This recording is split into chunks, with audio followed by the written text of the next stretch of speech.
Wala nang maraming paligoy-ligoy pa, diretso sa punto na. Maiksi lang ang komentaryo, pero diretso sa punto. Maraming kuro-kuro, may tiwali, may totoo. Dito, sa puntong diretso tayo. Punto, diretso. Okay, ito, mga kabunyog. Sabi ng sabi ng ng mga Duterte, lalo na si Pulong. Ginagamit daw ang ICC, parang wini-weaponize, laban sa kanila. Yun ang ini-issue nila eh. Ginagamit ng administrasyong Marcos, ang ICC laban sa kanila, sa mga Duterte. Nilabas siya ni Pulong ganyan na reaction, sabi niya. Nalaman namin mayroon ng warrant of arrest si Bongo at saka yung dalawa pang retired na dating officers ng PNP. Sabi ni Pulong, hanggang kailan ba ninyo gagamitin ang ICC laban sa mga Duterte o sa mga kakampi ng mga Duterte? Sa totoo lang, tama yung sagot ni Yusek Claire Castro diyan. Action doon po sa pinost sa claim ni Congressman Paulo Duterte na wini-weaponize allegedly ng administrasyon yung ICC.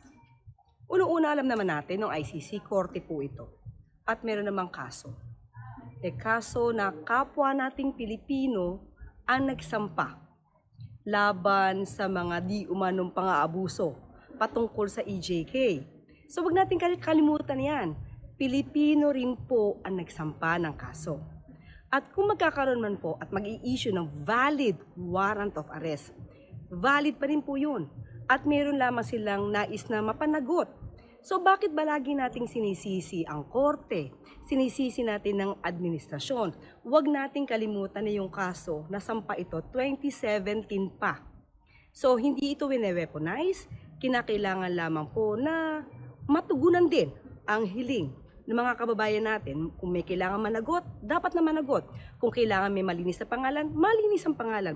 Ang nangyayari po kasi dito, lagi na lang ginagamit itong issue na to para pagalitin ang kapwa natin Pilipino at pag-usapan ang tungkol sa soberanya. Tandaan din po natin, meron tayong batas na mismo nagsasabi na tayo, ang bansang Pilipinas, ang state natin, ay maaaring mag-surrender ng mga respondents. Yun ay naaayon sa RA 9851. Huwag natin kalimutan po yan. Nagbigay na po ba ng instruction si Pangulong Ferdinand Marcos Jr. or napag-usapan na po ba within the administration kung ano yung mga dapat gawin in line with this alleged looming arrest laban sa isang senador? Well, anyway, nakita po natin kung paano po ba natin pinapatupad ngayon yung warrant of arrest laban kay Senator Bato de la Rosa. Pero yung mga operasyon, ibibigay ko na lamang yan para sagutin ng DOJ. Hindi naman ginagamit ng administrasyong Marcos ang ICC. Unang-una, wala namang kinalaman ng Marcos sa ang administrasyong Marcos sa pag-file ng mga kaso na yan. Nang final yung mga kaso na yan laban kila Duterte, panahon ni Duterte yan, presidente siya. 2017-2018, final yan doon sa ICC. Ang nag-file niyan ay yung mga biktima, yung mga pamilya ng mga biktima, tinulungan nila dating Senador Sonny Trillanes sa kanang mga human rights groups. Nila Chrissy Conte, Nery Colmenares, tumulong sa kanila yan. Kaya na-i-file yan. Wala diyang papel ang Marcos. Sa katunayan, i-final yan, presidente pa si Duterte, bakit i-final yan? Ay sa paniniwala na grabe ang krimen na ginagawa nila Duterte, ilampung libo na ang napapatay nung panahon na yon, 2017-2018. Talagang crimes against humanity na ang ginagawa niya. So, final yan doon sa ICC. Dumulong yung kaso. Kasi siyempre sa part ng ICC, talagang pag nakita nilang may basihan yung kaso, papagugulong talaga yan. Hindi naman kikialam ang ICC sa politika ng mga bansa. Kaya lang, ang pinapalabas nitong mga Duterte, nila Pulong, ginagamit, parang nagsasabuatan, parang ang lumalabas sa buwatan ng administrasyong Marcos, ICC, tapos yung mga leftist daw. Hindi naman ganun yan. Hindi ganun ang ginagawa ng ICC. Ginagawa lang nila ng ICC bilang International Criminal Court ang tama.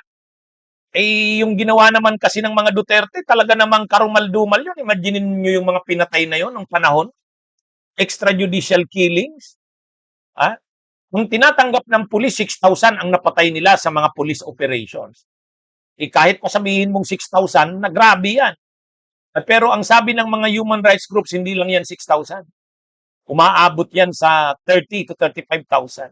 Kasi yung mga pinatay pa ng mga riding in tandems. Kaya ano yan. Ngayon, ito kasing si Lapulong Duterte, hindi nila inaasahan na mapapanagot sila ang kanyang ama na si Digong at sila Bato, sila Bongo, hindi nila inaasahan yan na mapapanagot sila. Kasi ano sila sa impunity. Na tingin nila yung mga ginawa, wala namang mangyari diyan, hindi tayo mapapanagot niyan. Hawak nila ang mga pulis. Wala namang mag-iimbestiga niyan.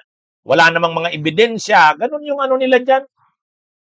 Tapos hindi na tayo member ng ICC. Winidraw na ni Duterte yung membership sa ICC. Kaya pero hindi naman yan eh. Talaga namang dapat nilang panagutan yung ginawa nila kasi grabe yan. Sa kasaysayan ng Pilipinas, ngayon lang tayo nalagay sa mapa ng mga bansang may crimes against humanity. Grabe nga eh. Kristiyanong bansa tayo. Ang tanging katolikong bansa sa Asya. Napakaraming populasyon ng Katoliko sa atin at Kristiyano. Tapos ganyan ang nangyari, daming pinatay. Kahit sabihin mo pang laban yan sa illegal na droga, hindi justification yun. Kaya yan yung masaklap talaga dyan na nangyari. So ngayon, pinapanagot sila Duterte. O sasabihin ni Pulong, ginagamit lang ang ICC. Hindi yun. Pagpapanagot yun sa kanyang ama at sa mga kasabwat niya na sila Bato. Yan yun. Tama lang na managot sila dyan. Hindi yan sabwatan. Hindi yan sabwatan ng ICC, ni Marcos at ng mga leftist. Walang gano'n. Okay, mga kabunyog, mga kabayan, magandang araw po sa inyong lahat. Magandang araw po sa inyong lahat. Bunyog, bunyog, halikan na kasama ka. Bunyog, kapag buklod ay may pag-asa. Luzon, Visayas, Mindanao, isa ang pananaw. Sa bagong Pilipinas ang bunyog isisigaw. Bunyog, bunyog, bunyog.